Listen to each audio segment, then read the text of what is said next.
Magandang umaga po sa inyong lahat.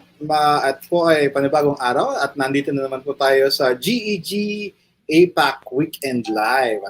At ngayong araw pong ito, ako po ay nagagalak dahil nandito po si Miss Monijean from GEG Bacolod para po mag-share ng kanyang expertise sa paggamit ng Google Forms. So, bilang guro sa pampublikong paaralan, mas marami pong maibabahagi si Miss Moni kasi marami po siyang challenges na naranasan at mas marami po siyang maibabahagi sa inyo kung paano yung mga challenges natin ay masusolusyonan.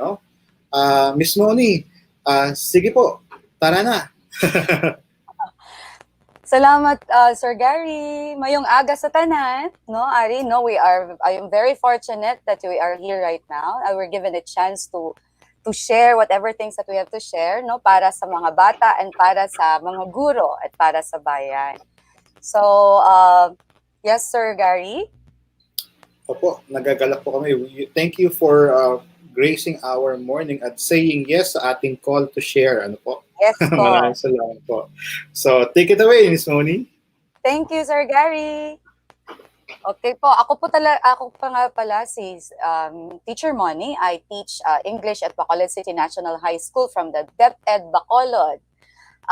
Ngayon po, today we're going to learn, yung tagline po natin ay GEG Learning as One. Kasi po, I believe that with this pandemic time, talaga teachers, educators should be working as one. Kasi it's nice to know na we will know na yung lahat ng guro, lahat ng tao na may thinking po na gustong magbulig, mag-help sa mga bata at sa bayan, we are always thinking as one. No? We have to learn as one. So hindi po tayo sa stop ng learning because of the pandemic, kailangan sige-sige lang.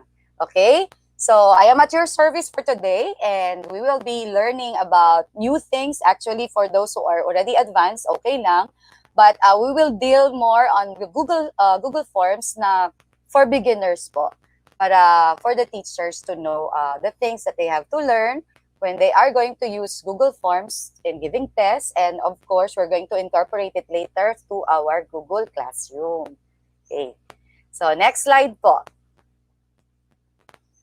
Okay, now, so this workshop will show us how to use the Google Forms and how can it be applied to our Google Classroom. Next po. Okay, this session, yung today's session po natin, it aims to enrich teachers. Actually, we already have the fire po Kaya lang we have to rekindle the fire because nandito po tayo We are already saying yes to this opportunity to share to our students and to make sure na kahit po nasa school, nasa bahay lang tayo in front of our computer, enjoyable po yung classroom natin. Next po. And by the way po, yung dialect po na gagamitin natin, we're going to use, of course, the Ilonggo, no, the Hiligaynon. And then from time to time po, I'll be using the English.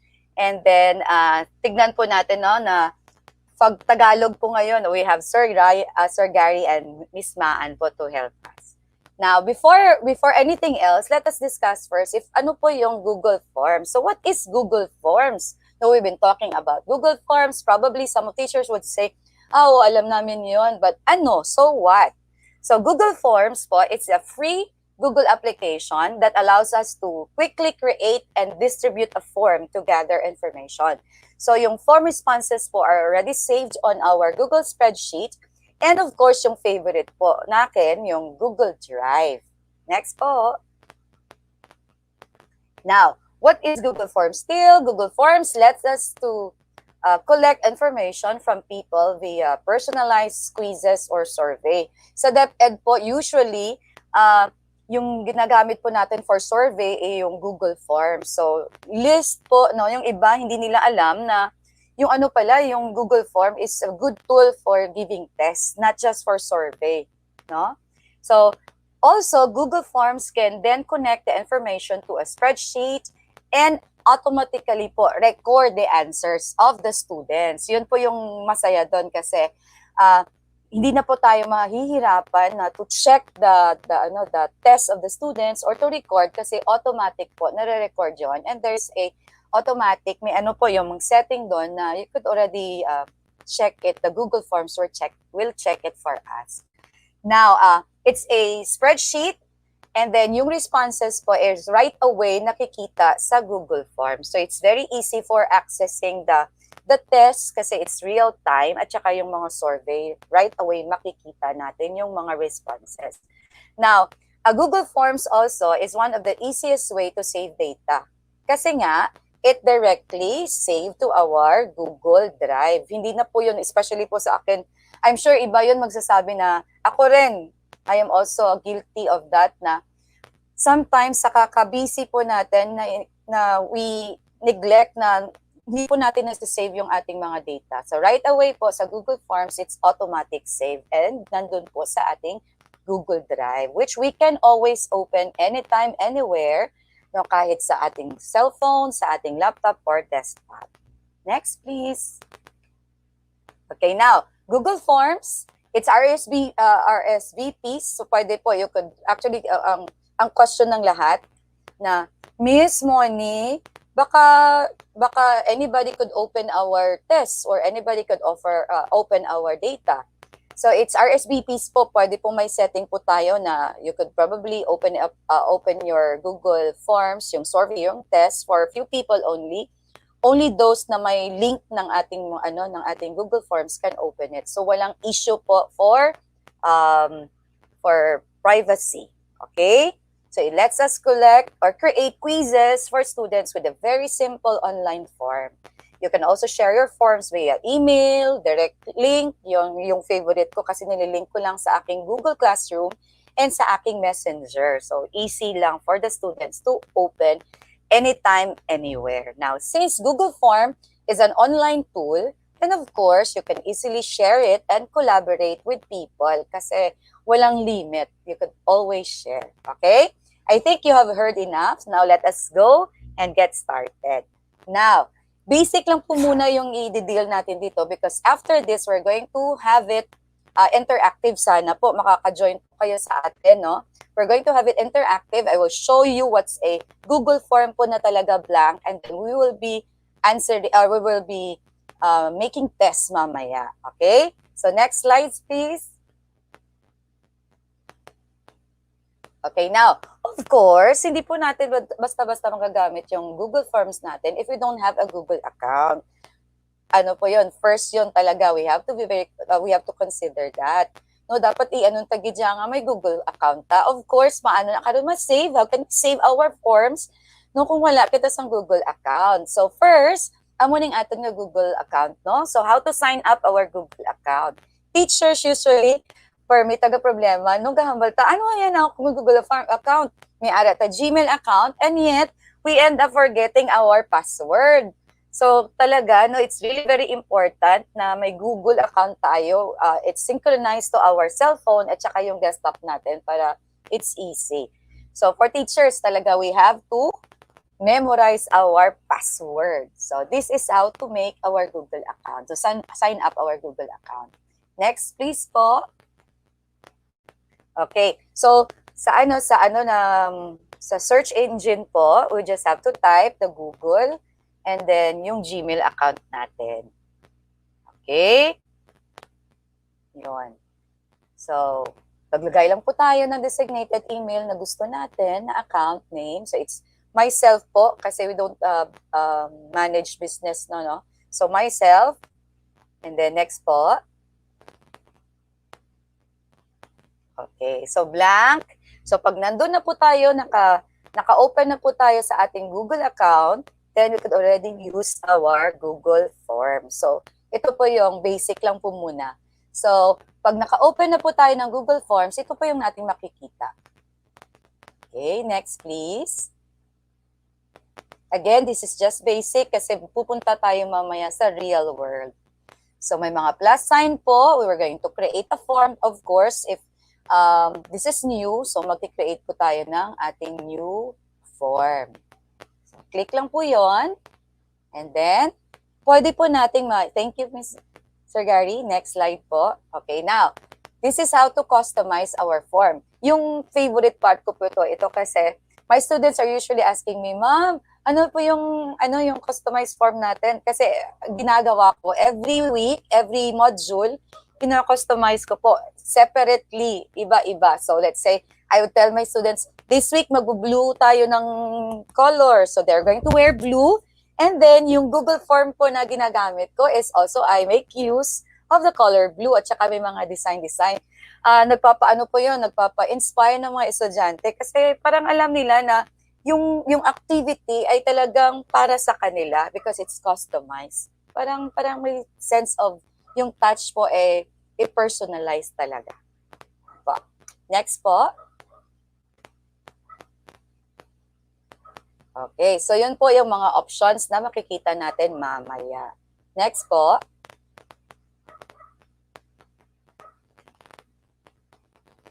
Okay, now let us get into the real thing. Thank you, Sir Gary. Now, may I show you? No, kasi this is a demo type activity po. Yung session natin is we're going to have a demo type. So we are really going to learn the Google form. Ask ko lang po sa lahat, please, if you want to learn Google Forms, dapat po talaga, we have to practice. Hindi lang po lahat na nag-listen lang po tayo and then yun na, enough. No, we have to put it into use. Magpa-practice po talaga tayo. Kami po sa DepEd Bacolod, especially sa Bacolod City National High School where I am from, talaga po, when we do a seminar like this, we do interactive. Kasi we have to make sure na hindi lang po lahat na database lang or ganun lang po. We have to really think na for us to learn, dapat nag-hands-on po tayo. Okay? So now, this is the Google Forms. Okay? I hope you can see this. Now, so you just have to type Google Forms on your Google search. So, meron po tayong Google Forms, Sheets, Slides, and ito po yung Docs. Now here, of course, we're not doing business, so magpa-personalize po tayo.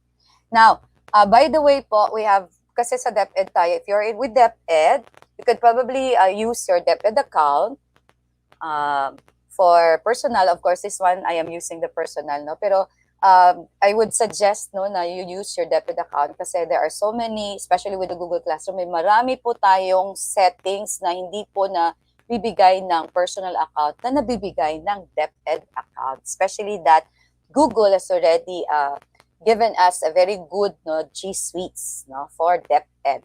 Okay, now, so ito, this is personal. So click lang po tayo. Okay, now po, ito po, makikita nyo po, lahat po ng forms, Google Forms na ginawa ko, since nag-start po ako ng using ng Google Forms, ay nandito po lahat. So I can open it anytime, anywhere. So ito, so yung mga sardo po natin sa school, yung mga test po, lahat, it's all there since 2014, 2012 po, nandun po lahat. Okay?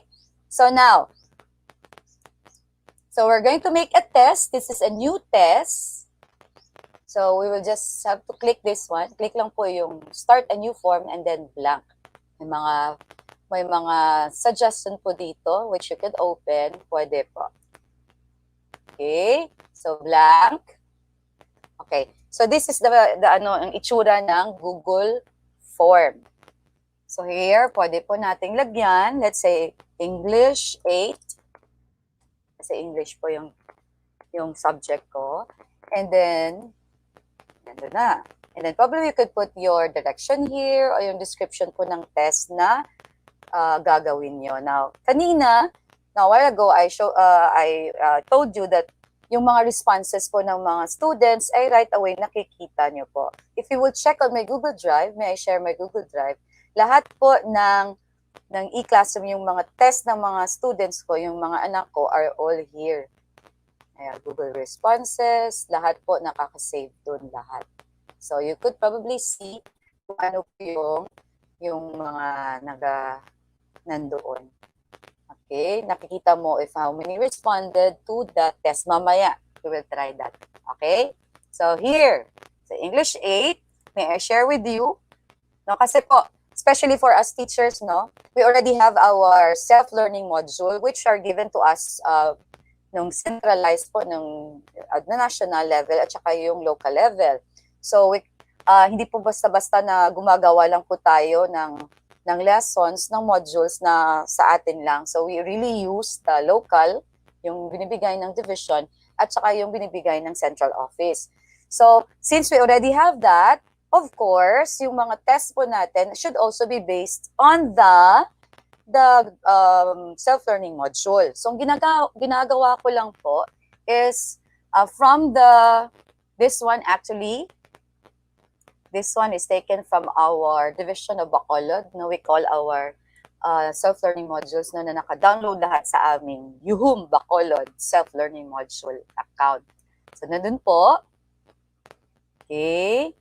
And then, yung aming module, Quarter 1, Module 2 nandun. So, what I usually do is, by the way, I'm the writer of this one, yung ginagawa ko lang po is, pinaka-copy-paste ko lang po lahat ng mga activity ko. So, it's copy-paste, and then, I usually put it on my Google Docs. Nasa Google Docs ko po. So, this is a sample test. Lahat po nandun lang. Okay? So now, when I'm going to open my Google Forms, mag-create po ako ng test. Of course, yung first po, di ba, you have to know the name of the students. So lagay lang po ng name. Nakikita nyo, it's right away placed on a short answer kasi wala naman pong multiple choice for the name. So here, when we make a test, we are given options. So it's either we require a short answer, a paragraph, multiple choice, or check boxes, round box, or pwede po tayong mag-download ng file, no? Magbigay po tayo ng test na link pang we'll just have to the link lang po. Or for the math or science, no, may mga skills po tayo, multiple choices, and so forth. Lahat po nandun. Okay? So for the name, short answer lang. And then always click this one, yung required. No, kabay pa, nag-ano ka mo, no, nag-join ka mo, put it na, listen lang, and then right away, nagpa-follow. Okay? So, required kasi, we don't want to miss the names of the students na nag-a-answer ng ating test. So, required. Yan lang. So, they cannot go to the next level, next test, without answering this. Now, yung ginagawa ko is I either click the duplicate or pwede rin po naman itong plus or to add question. Now, I already have the name and then sinisecure ko na may email address po yung mga students na nagbibigay ng responses. So, email add. Okay. Yung email address po, I notice if you're going to use the Google form, right away po, sila na po yung nagbibigay ng automatic. Later ito. If you click this na right away, nandun na, short answer. Okay? So now let's go into business. Again, this should be done na required yung mga students to answer. Para yung responses po nila is right away be given to you via Google email. I-email lang po nila sa'yo. Okay, next.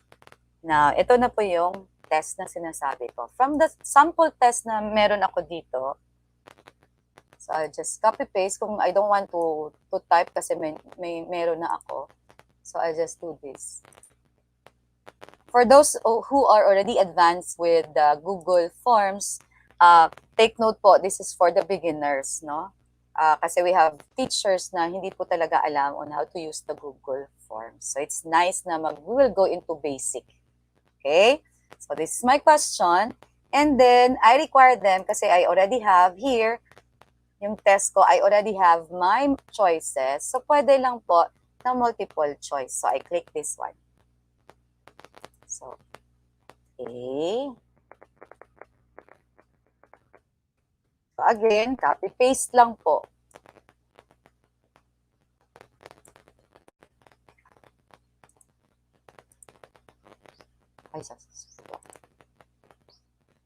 So, nagka-copy-paste lang. And then, lahat po ng option ko, nandun na. Right away po, agad-agad. So, if you notice, kasi nilagyan ko ng ABC po dito, so, automatic nandun na rin. Okay? So, again, this is required. And then, next slide po, lahat ng test. Okay. Let us try. So, 2-item test lang po. Copy. Okay, next. Okay, for the choices.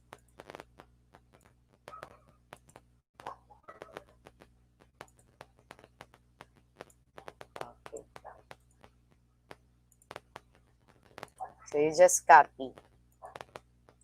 Now, ma'am, I don't have the test yet. Hindi po ako nakagawa ng sample test na nilagay ko sa Google Docs. Can I right away type? Of course. Right away, you could just type. Now, this is for multiple choice na mga test. Now, how about if I want to have, let's say, I have a picture. Okay, for English. So, let's say I have a picture. And then, I would require my students to say something about the test kasi for English and values, no? Or in Araling Panlipunan, we usually ask our students to say something about the photos o yung mga, mga things. Ito po. Let's say, sample lang po. Okay, so nag-insert po ako ng picture. And then, I would require my students to answer it na naka-paragraph or short answer. So, let's say short answer lang. And then, I ask, say something about this one. About the picture. Okay. Guys, actually, there's no limit sa Google Forms. Ang nami lang din sa Google Forms is that you could just experiment. Pwede po lahat. May pictures, maka-experiment ka ng lahat. So, kung gusto mo na, na hindi po na usual test lang, na Google Forms lang tayo, and then multiple answers po yon or multiple choices, hindi po na, we are not limited to those types of tests. So, pwede po tayong makagawa ng tests as with the use of our creativity, creativity concern, right away, we could make use of many options. We could post pictures and so forth. Okay? Okay, now, let's say dito na po yung test natin. Now, I don't want to check my test, so I want you to answer it, pero I don't want to check it kasi gusto ko, it's automatic checking. Diba, no, mga teachers? Imagine if we have online classes, and then 5 po yung online class natin. Okay? Tapos, in a class, there will be 35 students or 45 students times 5. Imagine, yun po katambak na marami ang magre-respond po ng test natin. And ganun din po katambak ang ma-check ta ng mga answers, di ba? Ang mga questions na i-check ta. So imagine pila ka oras, how many hours ang i-google ta nga tiyempo just checking our test. So, ang mabrahunta is we're going to have this automatic checking. Now here, pwede, as what I've told you last time, pwede po natin itong i-customize. So we already have the test. By the way po, pwede po if you want na right after po na open nyo yung Google Forms, you customize it, it's okay. Pero ako po, ang usually style ko is I do put the test first, and then after putting all the tests, then I customize it. Parang chill-chill na lang. Okay? So, here, they also have suggested images that you can use. Okay, so here, ganun po. Okay? Or let's say artist po kayo, you could probably draw your class logo, and then use that as your header. So, ito po. Sample. Okay. And yun, nandun na. Okay. So, I could also change the background of the color and so forth. Or dito yung mga font size po. Again, ang maganda po dito is we do not limit our creativity as teachers. Click lang po ng click. Okay? So, there's no limitation. Okay. Ganon. Next is we go to the setting. Of course, pag nag-test po is we make sure that we collect the email addresses. For Google Classroom po talaga, it's nice na may mga email yung mga bata. So, for easy accessing po ng mga test nila, and at the same time, you will know po, aside from the name, alam mo po kung sino po yung nag-a-answer ng mga tests or yung mga forms nyo. Again, hindi po talagang it's a must, pero it's recommended po na magbigay sila ng kanilang email address. So, if it's a test, what I usually do is I require my students to answer only once. So, limit. Kasi, kung yung joke pa namin po sa school, it's not, yung test po is not parang raffle draw na the more chances of winning, answer ng answer, the more chances of winning, the more entry you put, no? So, but this is a test, so we only require them to answer it once. Okay? So, limit to one answer, one response. Okay? So, you could probably require the students to, before they answer or before they pass, they could probably edit it before anything else. And then, pwede po na right after ng nag-pass po sila, they will also see the summary chart or the text responses. Okay? So, sa akin po, I would suggest, no, sa akin na, again, I do not check this one.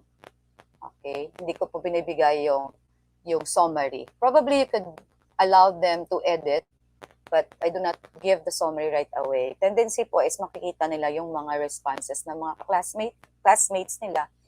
And then, ayun, baka copy-paste na lang po sila. Okay? Presentation. Okay? So, you could probably allow the students to see the show progress bar, or probably ito yung shuffle po. Sinashuffle po natin ang mga questions. Okay, I don't use this kasi nahihirapan po ako mag-read back kasi nasa shuffle lahat. But I could probably do that for parang may iba naman sa test mo. And then of course, I use the confirmation message. So you probably say, "Thanks guys. Great job." Okay? Now, since we're going to use this as a test, so we were going to make sure na we click this one. So, make this as a quiz. Okay? So, immediately after its submission, so we release the grade. Pwede po, or pwede rin po na later. Okay? Ang tendency po nito, later po, after ng discussion natin, probably you could try it. Makikita nyo po kung ano po yung difference ng i-click na right away makikita nila ang grade or manually. No, later, binibigay nyo sa kanila ng manually. Again, yung risk po is makikita nila yung mga answers, no, responses ng mga classmates nila. Hindi po natin yun gusto. Okay?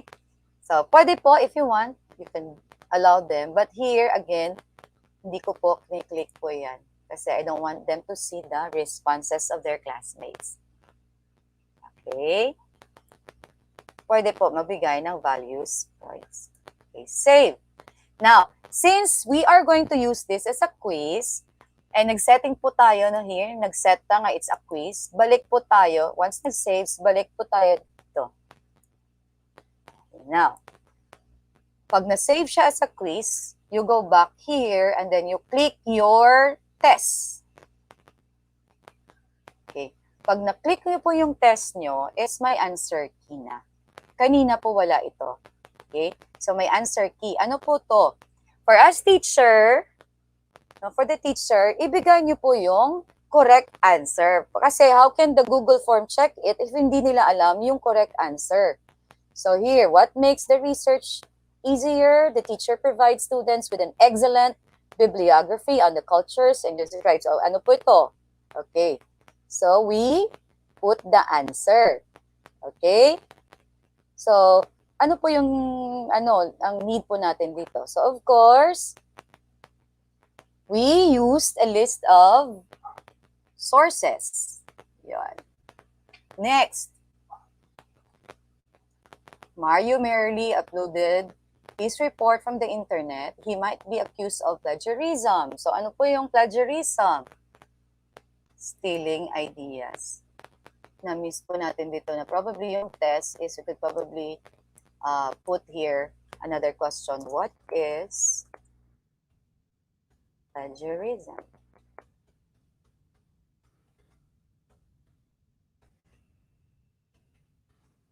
Stealing ideas from others.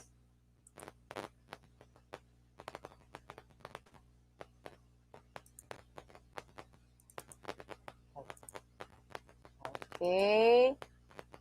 So here, teka. So click, ito po yung answer. Magbigay po tayo ng points.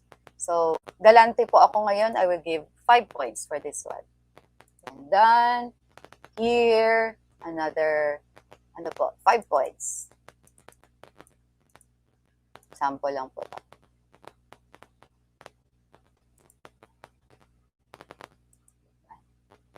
Okay. Now here, say something about the picture.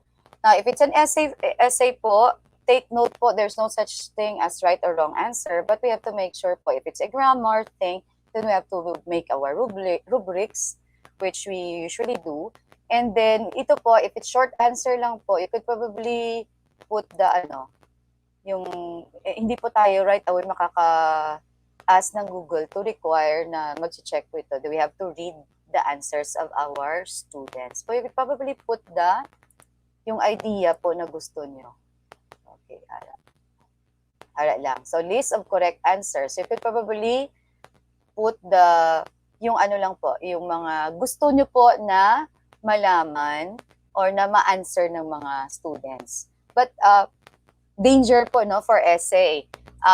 For essay po, I do not actually ask Google Forms to check it kasi it's nice po na yung teacher po talaga ang nagre-read at nag-a-answer nun. Okay, unfair naman po yun if hindi po natin na-read. We will be missing out yung mga points po, yung mga sharing ng mga estudyante natin. So I don't usually put a answer po dito kasi I want to read the tests or responses of my students. Yun po. Now, we already have a test. Now, we have to preview it. So, this is my test. And so forth. Then, for the students to answer. Okay? Now, let's go back to our Google Forms. Wait. Okay. So, yun na. This is our test. Yun po yung nakikita ng mga estudyante. Now, paano po natin ito ma-share to our students? So, we can share this by sending. Okay. So, we collect email addresses. Ito, you could probably put the email addresses of those people, your students, na gusto nyo mag-answer ng test. Now, ito po is, I'm going to use this for my Google Classroom. So, pwede lang po na nagli-link po. Okay. Alam nyo po, ang nami igid sa Google Forms is that, yung link po, it's very hard po kasi to make yung link. Okay. Yung Google Forms na po, ang gumagawa ng link. So, siya na yan mismo ang nag-generate. So, if it's very long, you could just probably shorten it, the URL. And then copy. And then I can probably share this to my students. So, let's say, I'm going to share this to my Google Classroom.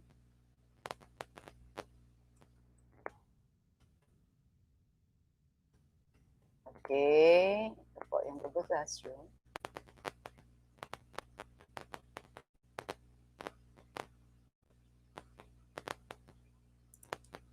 Ako naka-open.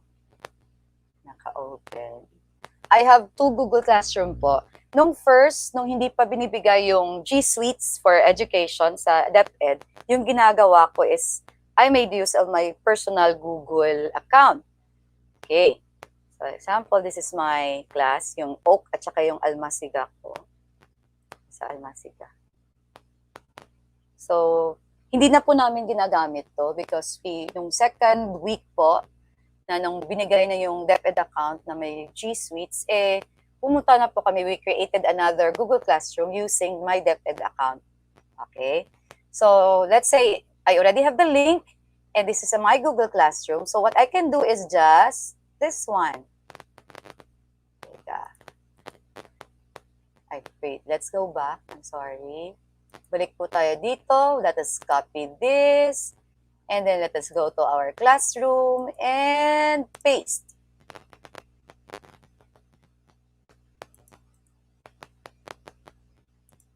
Yun.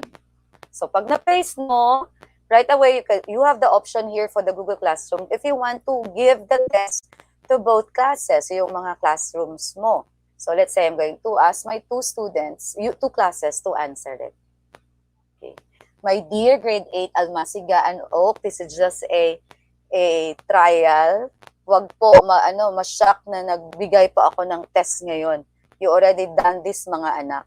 Okay, we're done with this. But just to give you the sample, guys, so I can probably use this one. So post lang. And then right away, yung lahat ng mga estudyante ko, my two classes, I have two online classes, can already answer my quiz. Yun po. Okay? Now, maybe, okay, dito po, magsa-stop na po ako ng sharing. Maybe po here, we could probably ask our team, Ms. Maan and Ms. Sir Gary, probably po, we could probably ask them to answer it. Okay? Sir Gary?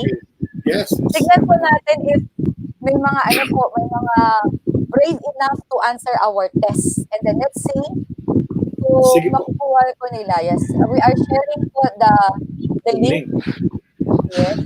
Can we share that to our we can do that po, no? So we'll give them mga 3 minutes to answer or mga tama na. Sige, Miss Moni, yan po ba? Yan. Okay, so para po doon sa mga nanonood natin, para po makita ninyo kung gaano kadali at gaano efficient gamitin ang Google Form, try visiting the link, and then hindi naman kailangan tama ang sagot nyo, just fill it out just to see kung paano na nagagawa yung automated checking using Google Forms. Yes. So, and then para makita nila rin po kung ano yung itsura ng responses. Di ba po, yes, Sir Gary? Kasi noon, ang tagal-tagal mag-check. Ito yung isa sa mga mahirap na gawain ng isang guro, ang mag-check. Kahit na 5 items lang yan or 10 item quiz or short quiz lang siya, ang tagal natin, isang oras siguro, o kung mabilis ka talaga, siguro mga 30 minutes, kung meron ka pang essay, yung short essay, napakatagal nang uubusin mo.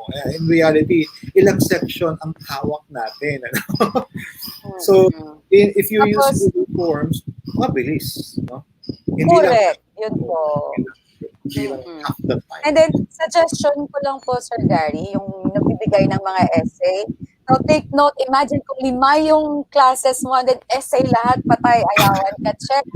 So, kasi may mga guro talaga na love po yung essay test, no? Hindi po yun accountable, yes.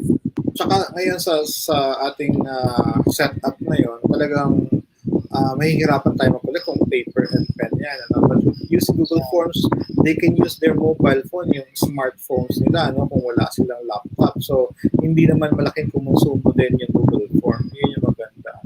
And take note, Sir Gary, yung mga okay lang po sa atin ng mga teachers, pero yung mga estudyante natin, let's face it po, especially po dito sa Bacolod, some of our students, wala po silang desktop, wala po silang computer sa bahay, wala po silang laptop, and they're only using cell phones.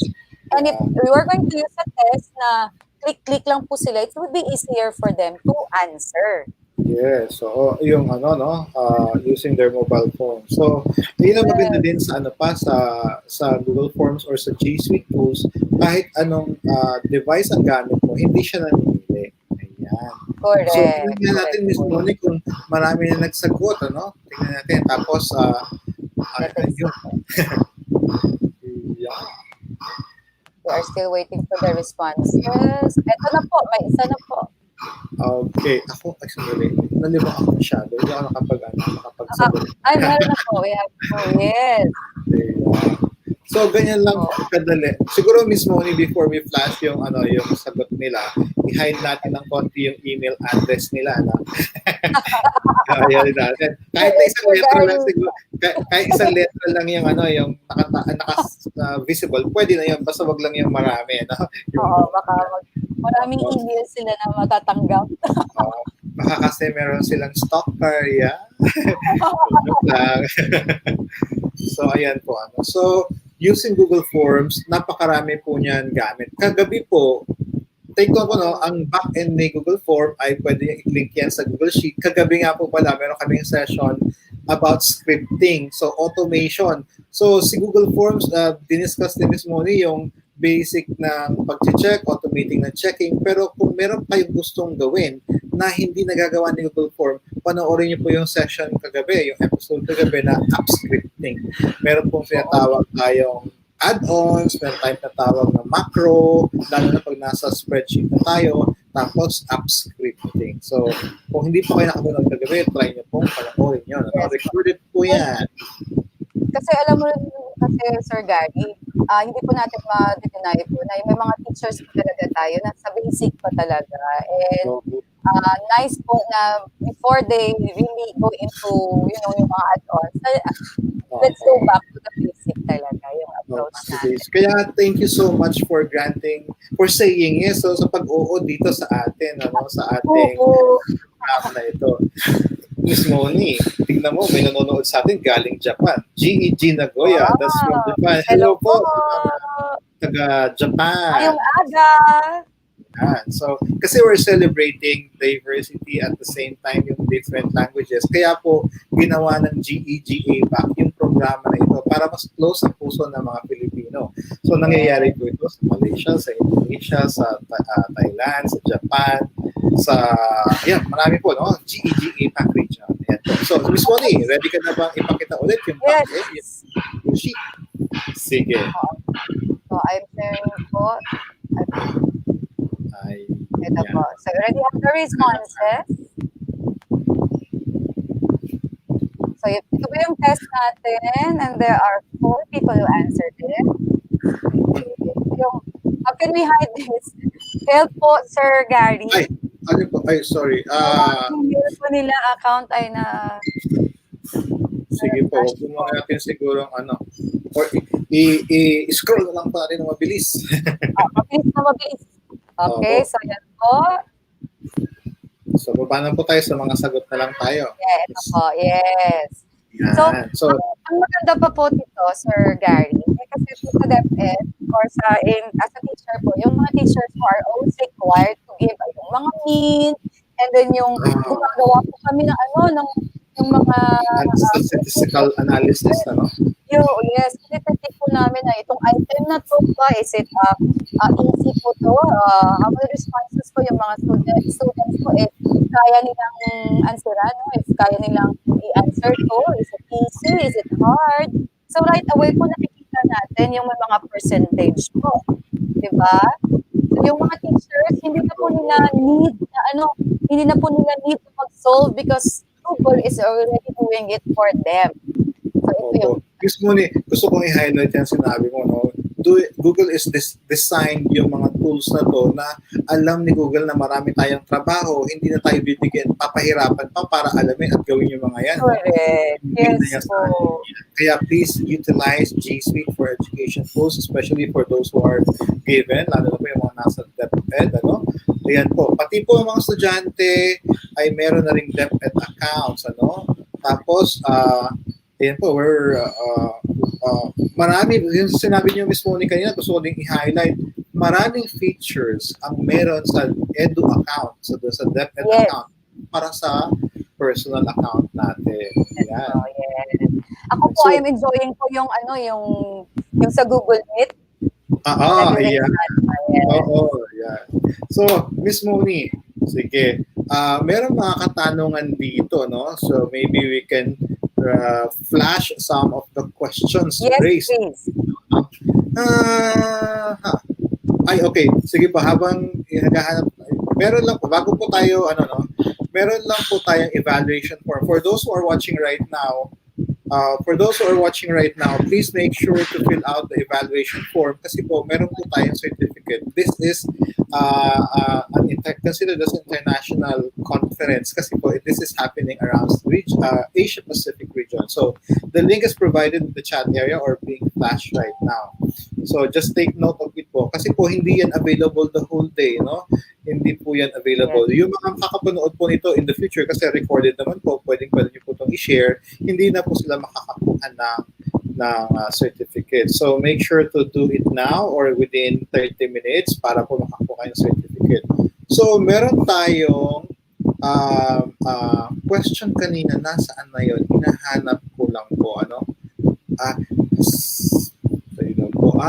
Kung meron po kayong, nasaan ba yun? Yung kay, pero nabasa ko po yun. Ang dami po kasi nag-chat, ano. Maraming salamat po sa mga nanonood ngayon kay Sir PJ, Miss Jessel. Ayan, Ayong aga.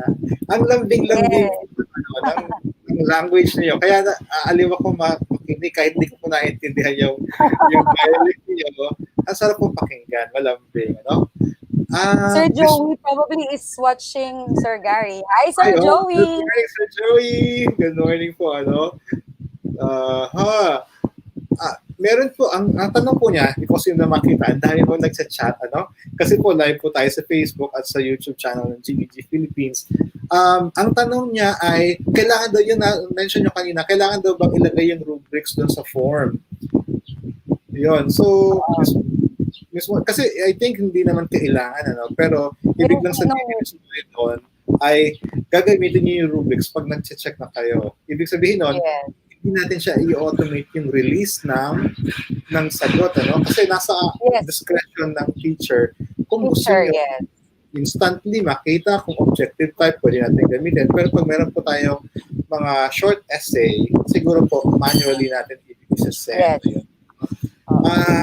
Yung rubrics po, sir, usually po, for teachers kasi we are required to put the rubrics. Pero actually, pag hindi naman, kaya lang po, we should check it out because pag need sila, then probably check. If not, okay na naman ang hindi.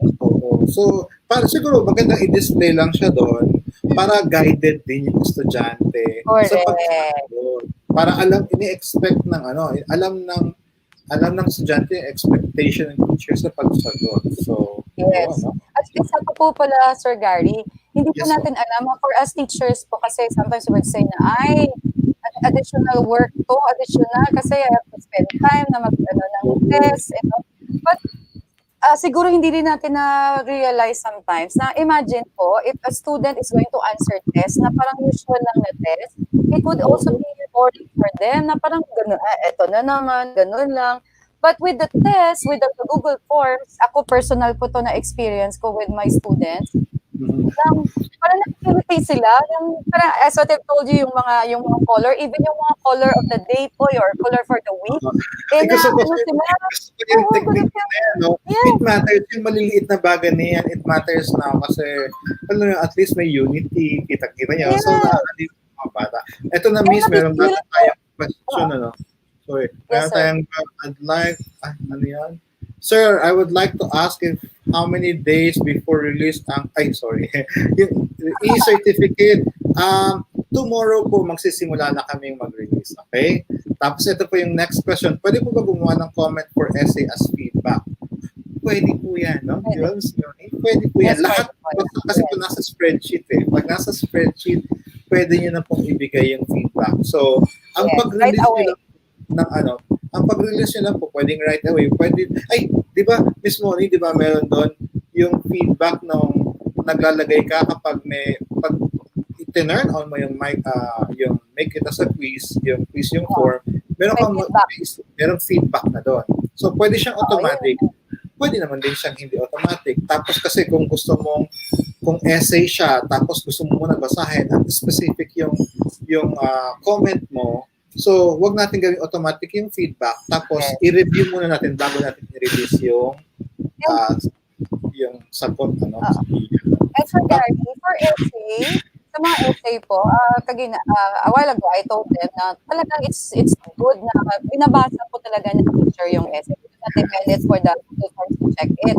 Kasi po yung aside po na we learned things about our students, iba yung Opo. yung feel ng mga estudyante. If we put a star or kahit ano Yeah. lang na emoticons na ginagawa nila, something po yun. And we motivate them to answer our essay test na hindi na, kasi yung usual na sinasabi ng mga estudyante, hindi binabasa ni Miss ko, gano'n, di ba? Nagbibigyan na ng score. But if may personalized po na comment, at even yung mga emoticons na po yung ginagamit natin, feel ng mga estudyante that they are also very important to us teachers.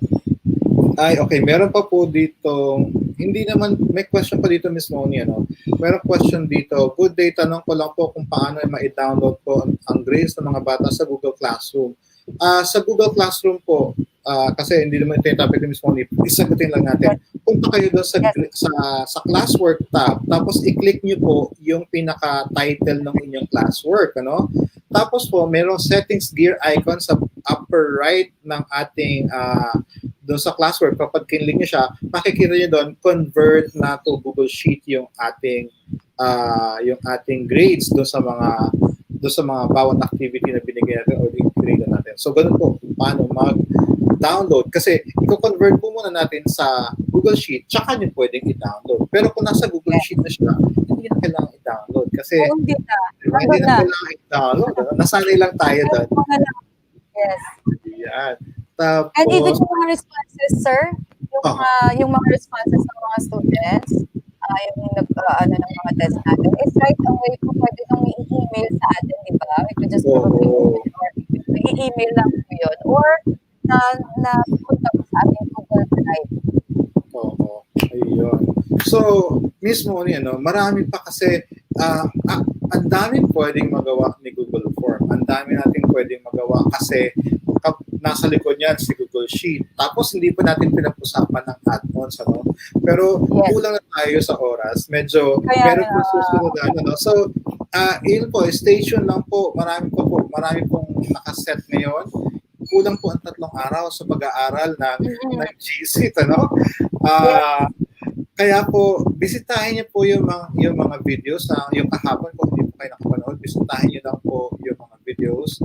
Tapos, yung second run po, nangyayari noong April 2020, nandun po nasa YouTube channel po yan, kung nasa YouTube po kayo. Sa Facebook po, nakapost din yung mga links ng previews. Kung mahihirapan po kayo, i-announce po namin yan. Pero, meron po kasi, yes po. And of course po, yung taga-Bacolod po, yung taga-Negros, Occidental at Oriental, they could probably join us sa GEG Bacolod. Yes. First to help us, yes. Kasi, nakakaano po sometimes it's frustrating na marami pong binibigay yung Google Apps, pero we only have limited people na nag-share and inspire. But help us po, we are always here for sa Google Bacolod, and we also need people, teachers to help us inspire and probably, na the same aim na to help the bata and the teacher itself. Yes. Yeah, thank you, Ms. Moni, for saying that. Kasi this is why GEG exists. Marami po nag-volunteers. Kung kayo po nahihirapan, pwede po kayo mag-join. Kasi hindi naman kailangan kayo ang magbibigay. Kaya po kayo nag-join sa GEG kasi gusto nyo matuto. Yan po ang aming inspiration. Ang goal po namin to learn. So if you want to learn, if you want to inspire people, if you want to empower, if you want to share, join GEG kasi that's GEG. Learn, share, inspire, empower. So take note po, don't forget to fill out the evaluation form kasi po yan po yung magbibigay po kami na certificate based on that. It's not available after 2 hours. Hindi na po available yan para po sa session na to. And mamimigay po kami ng GCE Level 1. Wow! Bukas po ng gabi, GCE Level 1 certificate base po doon sa mga nag-fill out ng evaluation form. So, stay tuned po sa mga sessions, tapos bukas po ng gabi, i-raffle namin yan. Now, again, if you want to join GEG, you may connect with Miss Moni, or you can also connect with me or other GEG leaders po. And Nandyan we po have yan. Facebook po. May Facebook Yeah. group po tayo, diba? Yes. Yes. So, GEG GEG Bacolod, Philippines, GEG GEG Bacolod, Philippines. yes, Yes. GEG Ortigas, marami na po. Yun lang po, hindi ganun, hindi kasi naka-advertise. So, nasa Yeah. Facebook yun po. So, hopefully you can spread the word po, ano? Miss Moni, parting words para po sa ating mga teachers, ano yung gusto niyo ibahagi bukod sa ating Google Form? Last message niyo po sa panahon ng pandemic, sa challenges na nararanasan natin ngayon dahil sa online distance learning, ano po ang inspiring words na pwede ibigay sa kanila? For my fellow teachers po, alam nyo, I know the feeling na nahihirapan po tayo na magbigay ng good kind of experience for our students. Kaya lang po, we are already on this pandemic time. Talaga po natin na make use of our time, na ma-enjoy po natin. At the same time, yung mga clients natin, yung mga anak natin sa class, yung students natin, we never fail ourselves, we never fail our students. If we work na nakasmile, and make sure po na yung ginagawa natin is for the goodness of our students and our classroom. And said po by our deputy secretary, hindi po yung education because of the pandemic. Continuous course of continuous hindi po yun makukontinue if we just limit ourselves with things that we have. So, dapat po natin mag-invent. And a while ago, sir, di ba nag-share tayo? Yeah. Last 2012, we attended a seminar at Ilonggo. Imagine, from 2012, we've been using the Google application. And we've been trying to really giving our kids a good experience. No? Kahit na Facebook, wala pa po yung Google Classroom noon. Google Slides, no? I've already been using Google Yes. no? And for teachers kasi yung mga teachers, hindi po tayo nagsastop. Diba? Hindi po tayo nagsastop to learn. We continue to learn and learn and learn and learn. And obviously, we love our work. We love our job. Yun po. And then, service po with a smile and positive outlook. Yes. So, maraming salamat po, Miss Monijean. So, sa pagbigay sa amin ng pagbabahagi ng inyong kaalaman. Ano po? So, meron po tayong susunod na session at 10 o'clock. The link is provided po dyan sa chat area, sa comments area. So, yung full schedule po, bibigay din po namin. I think na i-flash na po kanina lang para po sa complete schedule, no? Para you can decide, ano, ito gusto ko, no? Para alam nyo na po. So, the next session is in 3 minutes po, ano? Ayan po ang link. So, maraming salamat, Ms. Monijean, at maraming salamat po sa ating maayong buntag ba yun? Hindi, maayong aga. Ay, ano ba yung maayong buntag? Hindi ko alam. That's Sige po. Paalam po. Bye-bye.